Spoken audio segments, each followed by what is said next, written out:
Hello everybody and welcome to another edition of the 411. I'm your host, Lauren Burke. Throughout this show, I'll be providing you with Australian racing news, featured races, and track profiles, along with my picks. Now tonight we have great cards coming from Flemington and Rosehill, two of the top racetracks in Australia.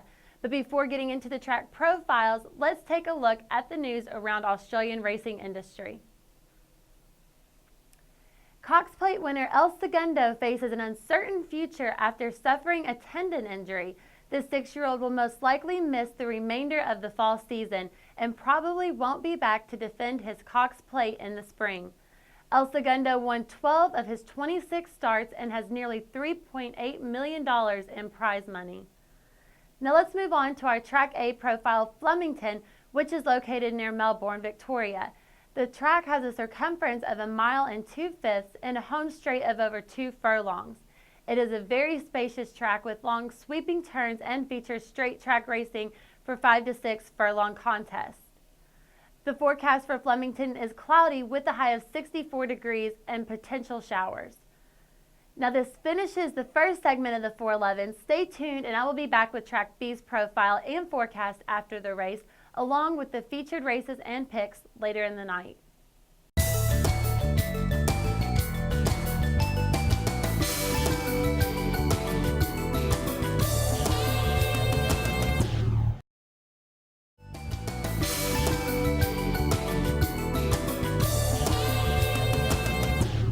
Hello again. Now let's look at our Track B, Rosehill, which is located in New South Wales, just outside of Sydney.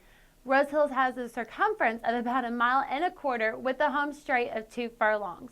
Now this long straight enables runners from the rear to win, so look for the strong finishers to fare well here. Expect showers today in Sydney with a high of 70 degrees. Now moving on, I have a couple of power stat picks for you, with the first one being number 1, Over the Wicket in race 1B. Over the Wicket has a 202-point advantage over the next horse, so look for number 1 to fare well here. The second power stat pick is in race 3B, number 6, Interfere, who is a 105-point favorite. Both of these horses should be in the runnings. Now that is all I have for you right now, but I will be back to preview race 6A, our first featured contest of the night.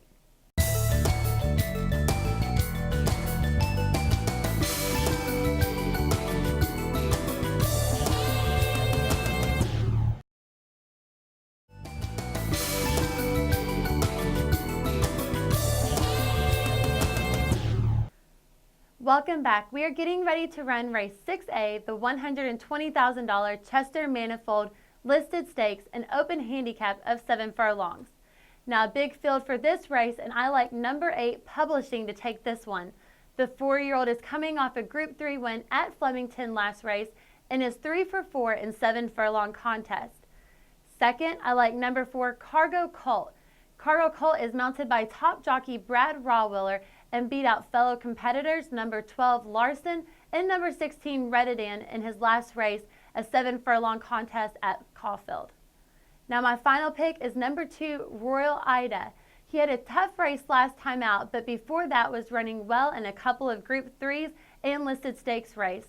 He is good at 7 furlongs and has a decent shot here. Now once again, my selections are 8, 4, and 2. Now stay tuned and I will be back before race 6B, our second featured contest.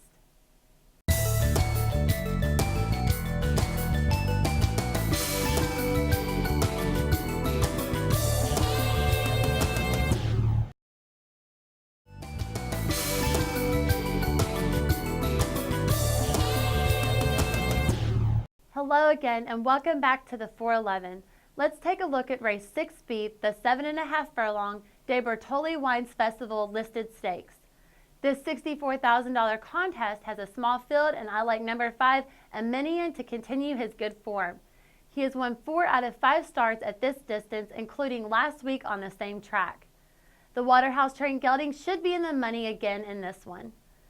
Second, I like number 4 Alverterra. The 4-year-old mare raced well in a Group 2 a couple of weeks ago, placing behind Honor and War and Takeover Target in the controversial race in which Honor and War won an interference protest against the favorable Takeover Target.